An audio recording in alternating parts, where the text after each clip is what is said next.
CTET exam की preparation कर रहे हो? क्या आप फर्स्ट टाइम में ही सीटेट क्लियर करना चाहते हो? क्या आप बार बार एग्ज़ाम देकर थक चुके हो और डिसाइड कर लिया है आपने कि इस बार लास्ट बार एग्ज़ाम देना है, पास होता हूँ तो ठीक है, नहीं तो फिर ट्राई नहीं करूँगा। अगर इस टाइप के आप लोगों के सवाल आप लोगों के मन में आते हैं तो ये वीडियो है आपके लिए। जैसा कि आप लोग थंबनेल में देख ही चुके हो, मैंने बस में बताया है कि मैं इस वीडियो में आप लोगों के साथ में अपने एक्सपीरियंस शेयर करना चाहूँगी, जहाँ पर मैं आप लोगों को बताऊँगी किस तरीके से मैंने एक ही बार में यानी फ़र्स्ट टाइम में सीटेट क्लियर किया, वो भी बिना कोचिंग के।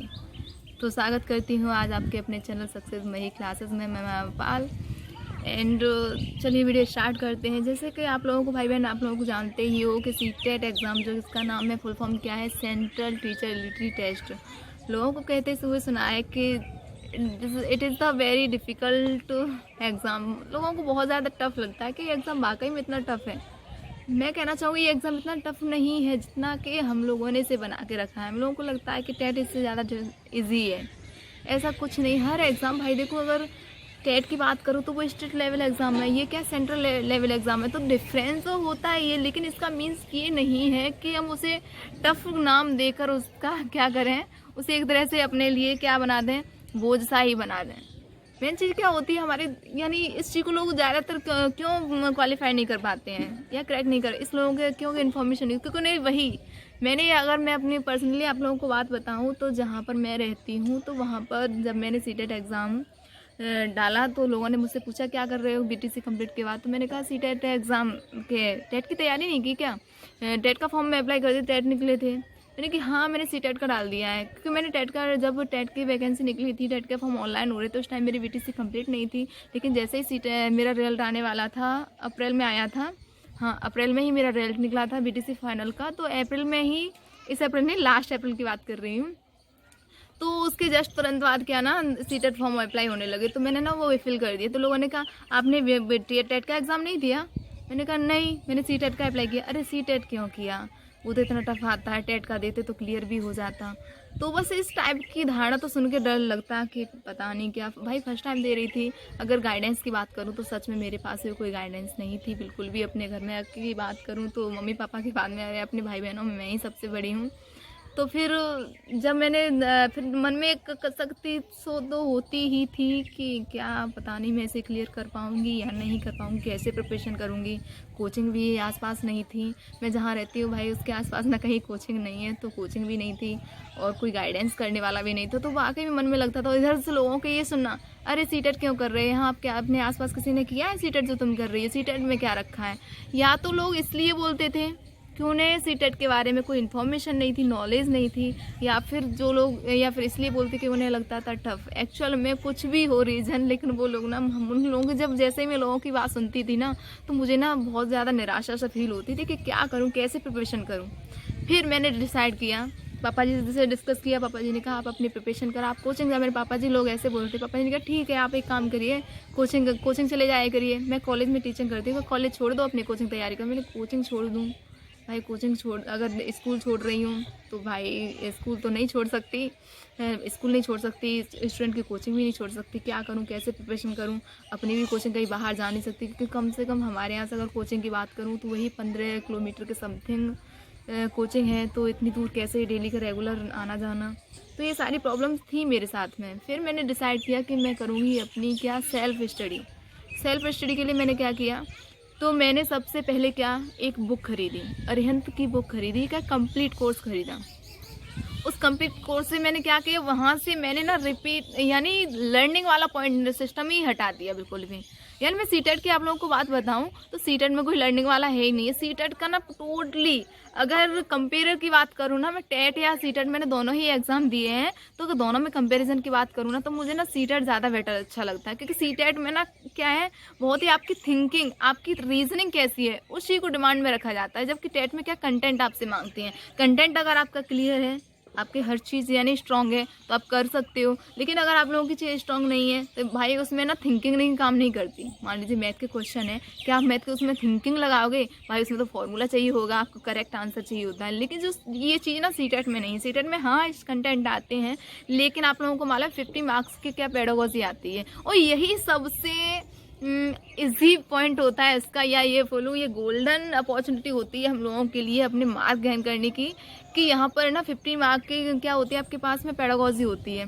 मान लीजिए क्या 150 का क्वेश्चन का पेपर आता है तो उसमें बस 75 आपकी पेडागोजी होती है, 75 में आपका क्या कंटेंट होता है। तो भाई जब हमारी मेरे ख्याल से अगर ढंग से अच्छे से स्टडी की जाए ना, सेल्फ स्टडी की मैं बात कर रही हूँ, कोचिंग छोड़ ही दो, मैं यहाँ फिलहाल कोचिंग की बात नहीं करूँगी, सेल्फ स्टडी में आप लोगों को क्या करना है।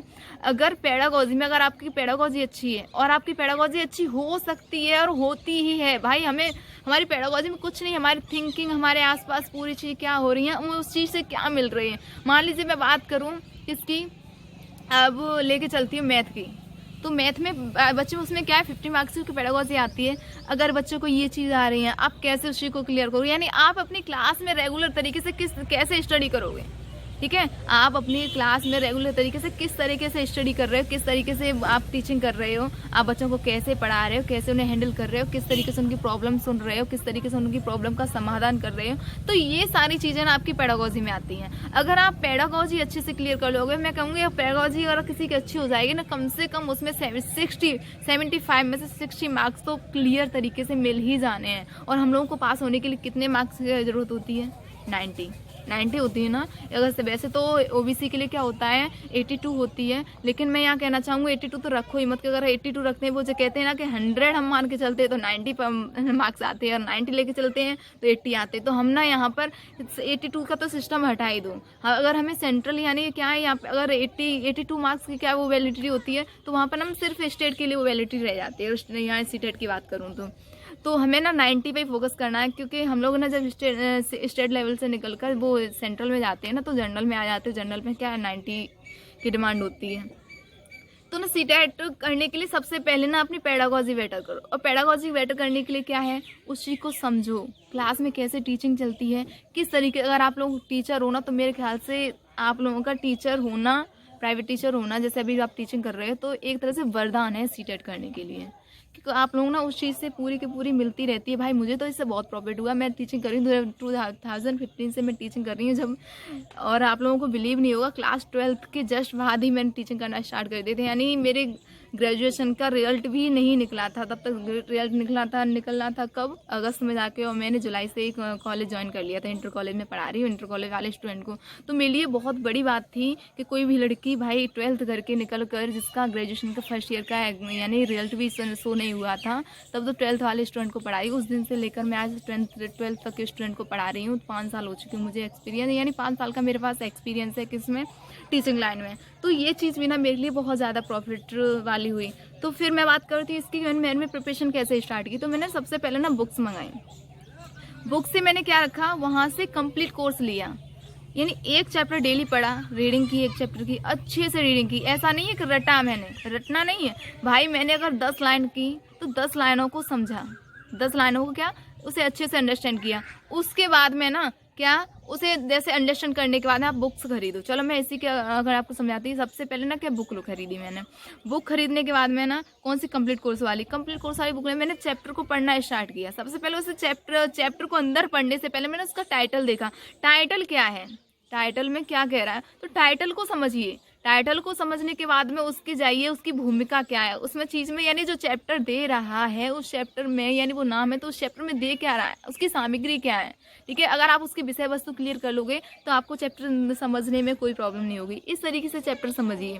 दूसरी बात में क्या है, वो जैसे आप चैप्टर रीड कर लेते हो, उसके की जो अरिहंत वाली बुक है उसमें ना कम से कम 70 से लेकर 100 के समथिंग क्वेश्चन आते हैं, यानी हर चैप्टर के बाद में आपको 70 से 100 के बीच में क्वेश्चन मिलते हैं। उन क्वेश्चन को सॉल्व करिए, ठीक है। क्वेश्चन को सॉल्व करने के बाद में आप क्या करिए, बुक में टिक लगाइए, कच्ची पेंसिल टिक लगाइए, उन्हें क्लियर कीजिए। इन्हें क्लियर करने के बाद में आप लोगों को क्या करना है, अच्छे से फिर देखिए मैच करिए, आपके जो आंसर सीट है उनसे चेक करिए कि आपके कितने क्वेश्चन सही थे, कितने क्वेश्चन के आंसर सही थे, कितने गलत थे। फिर ये चीज़ देखिए, उन पे अंडरलाइन करिए जो क्वेश्चन गलत थे। फिर जो अगले चैप्टर पे बढ़ने से पहले अब क्या करना है, यहाँ पर आप लोगों को वो गलत करके, ये नहीं है कि हमारे 70 का है चलो हमारे 50 सही हो गए और 20 गलत हो गए, अगले चैप्टर पर बढ़ जाए, बिल्कुल भी अगले चैप्टर पर नहीं जाना है। आप लोगों को क्या करना है, अगले चैप्टर पर न जाकर मैंने वहाँ पर क्या किया, वो जो 20 क्वेश्चन मेरे बचे मैंने उन्हें अच्छे से रीड किया, समझा कि ये मेरे गलत हुए हैं, क्यों हुए हैं। तो पहले मैंने उन 20 क्वेश्चन को अच्छे से क्लियर किया भाई, उनमें चाहे 1 दिन लगा या 2 दिन, पहले वो क्लियर, यानी वहाँ 70 के 70 क्वेश्चन मैंने अच्छे से क्लियर किए। जब वो मेरे क्लियर हो गए उसके बाद में मैंने सेकंड चैप्टर यूज़ किया, सेकंड चैप्टर पढ़ा। इस तरीके से मैं हर क्रम बाय क्रम पूरे का पढ़ती गई, पूरी बुक मैंने क्लियर की। एक बार फिर मैंने क्या किया, सेकंड टाइम उसका रिवीजन किया। फिर मैं क्या करती, एक दिन में 2-2 सेट लगाती, यानी 2-2 बार 2-2 चैप्टर क्लियर करती। हर सब्जेक्ट 5 सब्जेक्ट होते हैं आपके, हिंदी, इंग्लिश, मैथ, और कौन कौन सी होती है आपकी, ईवीएस होती है, और तो आपका वो सीडीपी चाइल्ड डेवलपमेंट आता है ना। तो बुक क्लियर की, इस तरीके से मैंने वो पूरी की पूरी बुक कवर की। उसके बाद में मैंने ना एक प्रैक्टिस सेट लिया, प्रैक्टिस सेट में जिसमें 20 प्रैक्टिस सेट थे, अरिहंत का था वही 20 थे या 50 थे, ऐसे ही कुछ थे। तो उसमें ना प्रैक्टिस सेट दिए गए थे, और प्लस उसमें ना एक तो ओएमआर सीट और थी। अरिहंत की बुक लेने का प्रॉफिट ये था, मैंने और भी बुक देखी है, और भी बुक रीड की है, लेकिन अरिहंत की जो बुक है उसका ना एक मेन उसका क्वालिटी उसमें ये होती है कि उस बुक में ना ओएमआर सीट आती है पूरी, जैसे कि हमारे एग्जाम में मिलती है। तो बच्चों को समझने में कोई प्रॉब्लम नहीं होती कि किस तरीके से ओएमआर सीट फिल करनी होती है। तो वो फिल करती थी, कच्ची पेंसिल से फिल की उसे, ठीक है। यानी पूरे क्वेश्चन जो 100 क्वेश्चन थे आपके, 150 क्वेश्चन थे, सारे के सारे क्लियर किए। उसमें ना लिखा होता है, सारे के सारे फिल किए। उसके बाद में फिर कोई क्वेश्चन आंसर यानी आंसर सीट चेक की, कितने गलत हुए कितने सही हुए। तो मान लीजिए कभी क्या होता था स्टार्टिंग में ना मेरे क्वेश्चन कितने सही जाते थे, ऐसे ही 100 के समथिंग तो निकलते ही थे, 100 है, कभी 90 है, 95 है, इस तरीके से। मान लीजिए 100 हुए तो देखती थी कि 50 जो क्वेश्चन मेरे रह गए हैं वो गलत हुए, तो वो क्यों हुए और कौन से सब्जेक्ट से वो गलत हुए हैं। तो फिर मैंने क्या किया, वो जिस सब्जेक्ट से हुआ उस पर ज़्यादा फोकस किया। स्टडी तो भाई प्रैक्टिस सेट तो करती थी, 2 घंटे उसमें देती थी। और हाँ, 2 घंटे का एग्ज़ाम आता था, उसके लिए आपको बताऊं कि 2 घंटे का एग्ज़ाम आता था तो मेरा क्या करती थी, मैं अलार्म लगा के रखती थी। कभी 2 घंटे का नहीं लगाया मैंने, यानी मुझे 120 मिनट्स मिलती हैं एग्ज़ाम में सभी को करने के लिए, लेकिन मैंने कभी भी 120 मार्क्स नहीं, यानी वहाँ टाइम नहीं दिया इतना, बिल्कुल भी।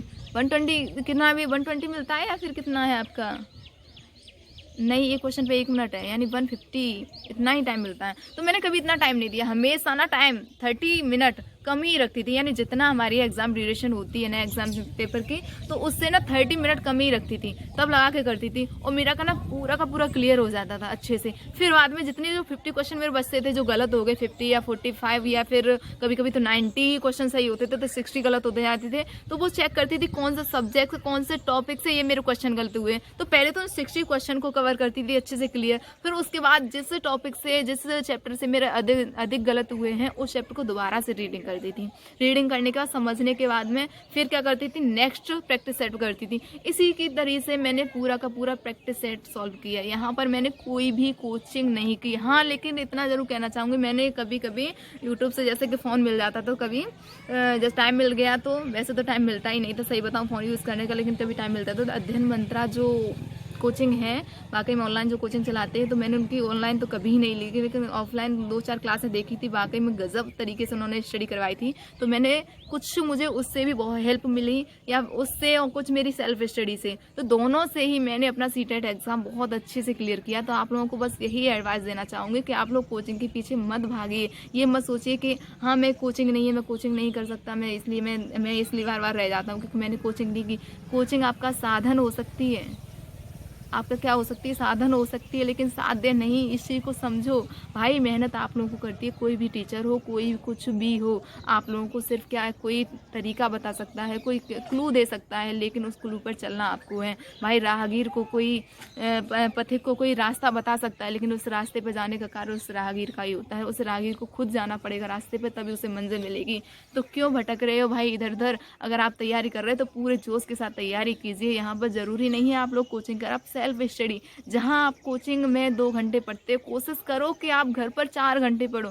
मैं विश्वास दिलाती हूँ आप लोगों को, इस बार आपका जो जुलाई में सीटेट होने वाला है, 5 जुलाई को हो रहा था, पता नहीं लॉकडाउन में हो भी रहा है, अभी कुछ डेट बढ़ गई है, यानी कि इतनी इन्फॉर्मेशन नहीं है मेरे पास, लेकिन मैं बस इतना कहना चाहूँगी, शायद हाँ 5 जुलाई को ही हो रहा है।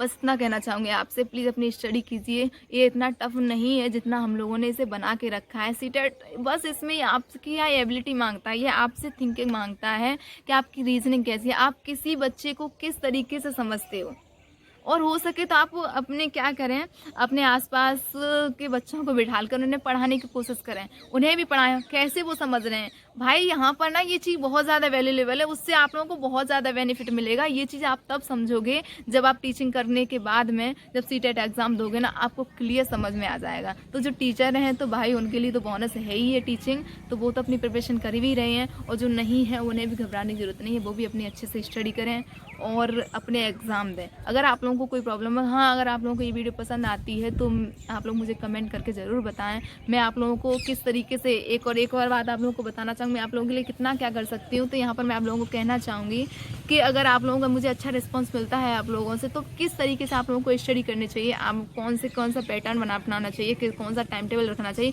किस समय आपको क्या सब्जेक्ट पढ़ना चाहिए, कौन से टॉपिक होते हैं ज़्यादा इंपॉर्टेंट क्या है, तो वो सब कुछ मैं आप लोगों को अपनी वीडियो के ज़रिए से प्रोवाइड करवाती रहूँगी। लेकिन इसके लिए भाई मुझे आपका अच्छा रिस्पॉन्स चाहिए। अगर जैसे ही, वैसे तो मैं इंग्लिश यूट्यूबर हूँ, इंग्लिश पढ़ाती हूँ यूट्यूब पर, आप हमारे चैनल को सब्सक्राइब करें अगर आप लोगों को वीडियो पसंद आती हैं तो।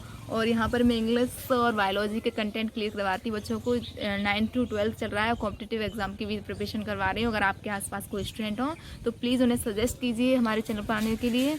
और आप लोगों से बस एंड में कहना चाहूँगी, best of luck for your exam. Please अच्छे से अपनी प्रिपरेशन करिए और अच्छे से कमेंट करके बताइए कि आप लोगों की प्रिपरेशन कैसे चल रही है। और आप लोगों को अगर कोई भी सब्जेक्ट, मान लीजिए आपका 5 सब्जेक्ट है, आपके जो भी है CDP है, आपका EVS है, मैथ है, इंग्लिश है, या आपकी हिंदी है, किसी भी सब्जेक्ट में किसी भी टॉपिक पर आप लोगों को प्रॉब्लम होती है, तो मेरा कमेंट बॉक्स आपके लिए बिल्कुल खाली है। आप कमेंट करके बताइए कि आप लोगों को किस टॉपिक पर प्रॉब्लम है, उस टॉपिक की मैं पूरी की पूरी वीडियो आप लोगों के लिए अवेलेबल करूँगी और जितना हो सकेगा आप लोगों की हेल्प करने की कोशिश करूँगी। वीडियो देखने के लिए आप सभी का बहुत बहुत धन्यवाद।